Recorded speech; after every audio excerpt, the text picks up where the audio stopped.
SG Consultancy Services. Study MBBS in Russia, Philippines, Uzbekistan. కాదండి నిజంగానే ఎందుకని ఎవరిష్టం వాళ్ళది తప్పు లేదు. ఇంకొకరు వేసుకునేదాన్ని నేను తప్పు పట్టిన, కానీ ఇదే డ్రెస్సింగ్ స్టైల్ ఎందుకు మెయింటైన్ చేస్తున్నారా, ఆరు మేనేజ్ చేస్తున్నారా, ఈయన కోసం చేస్తున్నారా? సో డ్రెస్సింగ్ స్టైల్ అంటే ఇప్పుడు మా అమ్మ కూడా ట్రెడిషన్ గా ఉంటేనే ఇష్టం, జీన్స్ అవి నచ్చవు ఫస్ట్ నుంచి. కానీ మనం ఏంటి బీటెక్ వచ్చాక కొంచెం అందరితో పాటు మనం కూడా పాష్ ఉండడం, జీన్స్ నేను కూడా వేసేదాన్ని, జీన్స్ వేసేదాన్ని, కొంచెం స్లీవ్లెస్ అలా వేసేదాన్ని. కానీ వన్స్ నూకరాజు మనకు ఆ క్లోజ్నెస్ ఎక్కువైన తర్వాత, వన్స్ నా లైఫ్ లోకి వచ్చిన తర్వాత నాకు చెప్పేవాడు ఇట్లా ఉండాలి, ఇట్లా చూస్తారు అబ్బాయిలు, అట్లా చూస్తారు అంటే ఏ నీకెందుకు అని చెప్పి ఎట్లుంటేంది అది వాళ్ళు అలా చూస్తారు, మన మన మన ఇష్టం, మనం ఎలా ఉంటే అదేంటి నేను రివర్స్ చెప్పేదాన్ని, అది నా ఇష్టం నీకెందుకు అని చెప్పేసి. బట్ నేను ఒక్కసారి ఆలోచించిన ఒక సిచ్యువేషన్ లో, అరే మా అమ్మ కూడా ఇట్లా చెప్తుంది కదా, నాకు మెల్లిగా అర్థమైంది తిని కూడా చెప్పేది కరెక్టే కదా అని చెప్పి తిని నాకు చెప్పడం వరకు తిని చేశాడు. దాన్ని నేను నా ఇష్టంగా తర్వాత మార్చుకున్నా. సో ఇన్ కేస్ అప్పుడప్పుడు షూట్ లో ఏదన్నా సిచ్యువేషన్ వచ్చినప్పుడు దానికి తగ్గట్టు కాస్ట్యూమ్స్ నేను వెయ్యాలి అన్నప్పుడు కూడా నాకు నచ్చట్లేదు ఇప్పుడు అలా వేయాలన్నా కూడా. సో అట్లా చెప్పడం వేరు, బలవంత పెట్టడం వేరు. నీకు అదే చెప్తాను, చెప్పడం చాలా డిఫరెంట్. బలవంత పెట్టడం, నువ్వు లేదు నువ్వు ఇదే వేసుకుంటే వేసుకో అని అంటే మీరు వేసుకునే వాళ్ళు కాదు, జస్ట్ చెప్పి వదిలేశారు కాబట్టి ఆలోచించి మార్చుకున్నారు, అంతేనా? అవును అంతే. బలవంత పెట్టారు చాలా చాలా నాకు భయపడేసుకుంటావా అని అంటాడు. కాదు నీకు భయపడదాని అయితే నువ్వు లేనప్పుడు నాకు నచ్చినట్టు ఉంటాను, నువ్వు ఉన్నప్పుడు నీ ముందు యాక్టింగ్ చేస్తాను. బట్ ఎందుకో తెలియదు, నేను నాకు నచ్చి నువ్వు చెప్పావంతే, దాని తర్వాత అది నాకు ఇష్టంగా మార్చుకున్నా. ఒక నీ ఇష్టం అనుకోవచ్చు, మా అమ్మ కూడా చెప్పింది, మా అమ్మకి నచ్చినట్టు అనుకోవచ్చు. సో మీ ఇద్దరు ఇష్టాలు కలిస్తే ఇలా ఉండడం కూడా మంచికే కదా అని చెప్పేసి నేను మార్చుకున్నా. ఇదే మన కోసం కాకుండా పక్కన వాళ్ళ కోసం కూడా మనకి నచ్చి మార్చుకోవడం అనేది గొప్ప విషయం. నాకు రిత్విక అని చిన్న జబర్దస్త్ చేస్తుంది కదా, తిన స్టూడెంట్ అన్నమాట. రిత్విక ఏమందంటే, అక్క అందరూ ఏమంటారు ఏదో అక్క అందరు ట్రెడిషన్ నుంచి ట్రెండ్కి వస్తున్నారు, బట్ నువ్వు ట్రెండ్ నుంచి ట్రెడిషన్కి వెళ్తున్నావు అక్క, గ్రేట్ అక్క అంటే. చిన్న పిల్ల నుంచి కూడా నేను కాంప్లిమెంట్ విన్నా అంటే నాకు చాలా హ్యాపీగా అనిపిస్తుంది. సో ఇందాక మీరు పాడిన పాట ఆవిడ లిరిక్స్ పాడారు కదా, సో మీ లిరిక్స్ పాడొచ్చు కదా మీరు ఇప్పుడు. నా లిరిక్స్ బాధపడకు బెంగపడకు, బాధపడకు బెంగపడకు, ఇట్లా పోయి అట్లా వస్తానే దేవకి నాన్న ఆశకి, ఇట్లా పోయి అట్లా వస్తానే దేవకి నాన్న ఆశకి. ఇప్పుడు ఆ లిరిక్స్ నార్మల్ గా పాడండి.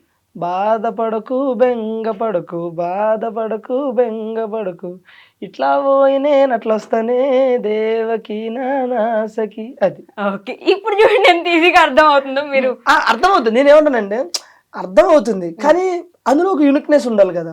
ఇప్పుడు మనం ఏదైనా ఒకటి ఎంచుకున్నాం అంటే అది జనాలకి ఉండాలి, అట్లాగే అందులో ఒక స్పెషల్ ఉండాలి. ఇప్పుడు నేను ఇట్లా వాడాను అనుకో, ఇప్పుడు జనరల్ గా బాధపడకు బెంగపడకు ఇలా పోయి ఎలా వస్తానేనంటే రెగ్యులర్ గా పాట వచ్చింది అనుకుంటారు. ఇప్పుడు ఈ రోజు మీకు అది తిరిగింది మైండ్ లో, ఏమని ఏంది అసలు ఈ బాధేంటి బెంగ ఏంటి అనేది తిరిగింది అని అంటే యూనిక్నెస్ ఉంది కదా, అంతే. ఓకే. బట్ అదే కొంచెం డిఫరెంట్ గా ఉంటే జనాలు కూడా 4 సార్లు వినడానికి ప్రయత్నిస్తారు, అసలు ఏంటిదో అర్థం చేసుకుందాం ముందు. ఇంక విని తీసేయండి రా తీసేయండి, ఇన్స్టాలో అదే పాట, ఫేస్బుక్ లో అదే పాట, యూట్యూబ్ లో అదే పాట, తీసేయండి. బేసిక్ గా మేము సాంగ్ ఇంతకుముందు గుట్ట కింద గుంపు సెటిల్ చేసినప్పుడు అది సాంగ్ ప్రోమో ఇన్స్టాలో పెట్టిన తర్వాత ఒక 4 days 5 days ట్రెండింగ్ లోకి వచ్చింది. మేము పెట్టిన మార్నింగ్ పెడితే ఈవినింగ్ వరకు ట్రెండింగ్ లో ఉంది సాంగ్ ఇన్స్టాలో.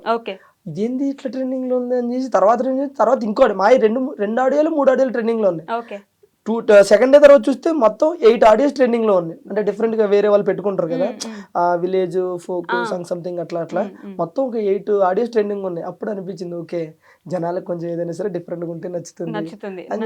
నచ్చి విసుగొస్తుంది. మేమే భయపడుతున్నాం, అయ్యో ఎంతగా వస్తుంది ఇన్స్టాలో, జనాలు తిట్టుకోవట్లేదు కదా అని చెప్పి బ్లాక్ చేసేస్తే ఇంకోసారి మీరు పెట్టారంటే అన్నాళ్ళు ఉన్నారు మీ వీడియో. మాకు ఆశీర్వాదాలు, వాళ్ళు తిట్లే మీకు ఆశీర్వాదం. నాకెందుకో మీకు అన్యాయం జరిగింది అనిపిస్తూ ఉంటుంది. నాకా ఏం జరిగింది మీరే చెప్పండి. ఇప్పుడు ఆయనే పాటలు పాడతారు ఎందుకని, ఆ లేడీ సింగర్ ఇంకొక సింగర్ వస్తుంది, మీరు ఎప్పుడు పాడరు ఎందుకు? సరే ఇప్పుడు పాడిపోయింది నువ్వు ఆగు.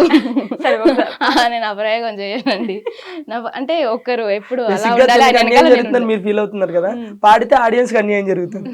అందుకని చెప్పి చాలా మంది అంటారు అక్క మీ పాడమనా? వాయిస్ బాగుంటది మీరు మొన్న try చేయండి. జాను పాట కారులో మీ ఇద్దరు పోతుంటే జస్ట్ ఒక పదం ఒక లిరిక్ ఏదో పాడినారు అప్పుడు బానే ఉంది, మరి అంత కర్ణ కఠోరంగా అబ్బో, లేదు, వెళ్ళేవరా గలీజ్గా అంత లేదు. లేదు. సో ఒకసారి ఆ. నువ్వు కావాలని ఇరికిస్తావు కదా. అట్లే లేదు, బేసిక్ పాడు పర్లేదు. లేదబ్బా ఏ పాడలేబ్బా. అబ్బా ఏ. లేదు. పర్లేదు మీరు కానీ వెయిట్ చేస్తా నేను. మీకు అప్పుడు ఆయన 2.5 hours ఆయన అవుతుంది. ఏదైనా స్టార్ట్ చేస్తే నేను చేస్తా కానీ నేను చేయను. నాకు నవ్వు వస్తుంది. మీరంటే పాట స్టార్ట్ చేస్తే ఆవిడ పాడుతుందంట. ఏం పాట పాడుతావు చెప్పు. నువ్వు చెప్పు నీ ఇష్టం. నేను ఏదైనా పాడతాను. నువ్వు చెప్పు, నువ్వే చెప్పు. నేను ఏదైనా నువ్వు నువ్వు పాడు ఫస్ట్. ఏం పాట? నీకు నచ్చింది పాడు, మనం రెగ్యులర్ ముసుగు వెయ్యొద్దు మనసు మీద, ఎగరనీయాలి కుర్రాల గుండెల్ని తుఫాను వేగాలతో. నువ్వు మరి అందుకే చెప్పా, నువ్వు ఏం పాట పాడతావు చెప్పాను, నన్ను అదే పాడతా. అబ్బా రాజు ప్లీజ్ ఏదో పాడు. రాజు ఈ పాపం ఆవిడకి వచ్చిన పాట నేను అదే ఏదని చెప్పండి. మీకు ఇప్పుడు మీకు వచ్చిన పాట నాకు తెలుస్తుందా? తెలీదు. నువ్వు 6 years నుంచి ఉంటున్నావు నీతోనా? అంటే నాతో ట్రావెల్ చేస్తున్నావు, నేను ఏం పాడతాను నా ఇష్టాలేంటి నీకు తెలియదు, బట్ నీకేం నచ్చుది నీ ఇష్టాలేంటో నాకు తెలుసు. నాకేమైనా నచ్చుది చెప్పు. నీకేం నచ్చుతుంది? నీకు నీకు జబర్దస్త్ నచ్చుద్ది, నీకు యాక్టింగ్ నచ్చుద్ది, నీకు సాంగ్స్ నచ్చుతాయి. చెప్తారు కదా లైవ్ లో కొట్టుకుంటున్నా నూకరాజ్ గారు రాశా గారు. దొరికిందా తమ్నీళ్ళు? అదే ఓకే పాట ఏది? పాట ఓకే. పాడనా విలయ కీర్తన. ఇప్పుడు నిజంగానే భయపడతారు. మీకోసం నేను ఇప్పుడు బాగా పాడాను అనుకోండి, నెక్స్ట్ ఆఫర్స్ వస్తాయి, రాజు కందనంత దూరం వెళ్ళిపోతా, ఎందుకు మనకు అవసరమా? అందుకే నేను పాడిపోయింది ఇప్పుడు కూడా, మళ్ళీ అందరూ వెళ్ళిపోతుంది, నేను వెళ్ళలేను కదా. మీరు అన్నందుకైనా నెక్స్ట్ నేను ఒక సాంగ్ పాడబోతున్నాను, రెడీగా ఉండండి. ఇప్పుడు కాదు, మన సాంగ్ రాబోతుంది. కాదు నిజంగానే ఏంటి కొత్తది ఏదో రేపు రిలీజ్ చేస్తున్నారంట. రేపా? మీది యాక్టింగ్ చేసినట్టున్నారుగా. యాక్టింగ్ చూసారా? చూడకుండా ఉంటానా? ఓహో బేసిక్ గా అది ఆ ప్రోమో వస్తుంది రేపు పొద్దున, వేరే వాళ్ళ సింగింగ్, ఓకే. మమ్మల్ని యాక్టింగ్ చేయమంటే చేసొచ్చు. కాదండి మీరు పూర్తిగా జబర్దస్త్ నుంచి ఈ షార్ట్ ఫిల్మో లేకపోతే సాంగ్స్, అది కూడా ఫోక్ సాంగ్స్ ఎందుకని చూస్ చేసుకుంటున్నారు? అట్లేం లేదండి, బేసిక్ గా అది ఎప్పుడు ఉంటది, మనం రెగ్యులర్ గా ఈ సాంగ్స్ చేయాలి అని కాదు. ఓకే. ఫస్ట్ నుంచి మనకి సాంగ్స్ అనేది కొంచెం ఇంట్రెస్ట్, అలాగే ఇష్టం. ఫస్ట్ ఆఫ్ ఆల్ ఈ తెలంగాణ ఫోక్ అనేది నాకు ఇష్టం. బేసిక్గా నాది ఆంధ్ర, నాకు తెలంగాణ ఫోక్ అంటే ఇష్టం. ఓకే. ఓకే కదా, తెలంగాణ అమ్మాయి అన్న కూడా ఇష్టమే. రెండో తప్ప ఫస్ట్ అంటే ఇష్టం నాకు. ఎస్, దీనికోసమే ఫ్రెండ్స్. మీరంటే ఇష్టం లేదంట. పైకి అలా చెప్తాడు కానీ లోపల ఉంటది. నీ దండం పెడతాను నన్ను అడిగింది చెప్పని. సో అయితే ఇంకా సాంగ్స్ అంటే ఇంట్రెస్ట్. ఫస్ట్ ఒక సాంగ్ చేసాం, సాంగ్ చేసిన తర్వాత అది ఎంత 1.1 million 2 million వెళ్ళింది. ఓకే.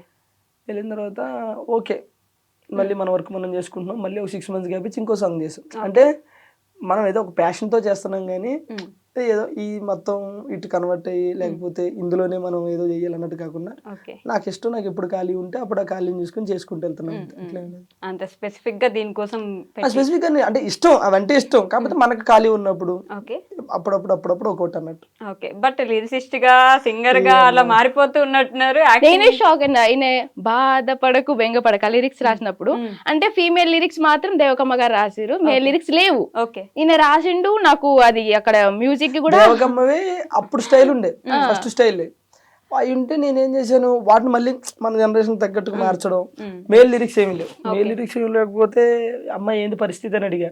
నాకేం వస్తుంది నాయన, అప్పట్లో పాటలు పాడుకున్నావు నాయన అంటే, అవునా తల్లి అని చెప్పేసి నేను కూర్చొని రాసి అమ్మ నేను రాశాను, అవి కరెక్టో కాదో సెట్ అవుతాయి లేదో చూడని ఫస్ట్ ఇది పాడా. బాధపడకు దేవకి నా సఖి అంటే నవ్వుతుంది. ఎందుకు నవ్వుతున్నావు అమ్మా అన్న. నా పేరు నీకు తెలుసా అంది. తెలియదు తల్లి అన్న.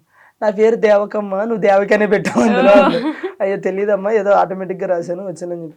లిరిసిస్ట్ అంటే ఏమో లిరిసిస్ట్ కాదండి. నేను జనరల్గా ట్యూన్ ఉంటే నా వంతు ప్రయత్నం చేస్తా, నేను రాయగలుగుతా. ఎందుకంటే బేసిక్గా నేను షోలు గీలు ఇవన్నీ రైటింగ్ నేను రాసుకుంటూ ఉంటాను. ఏదైనా ట్యూన్ ఎవరన్నా కడితే రాసుకుంటా. ఖాళీగా ఉన్నప్పుడు నాకు నేను బాత్రూంలోకి వెళ్ళాను అనుకో,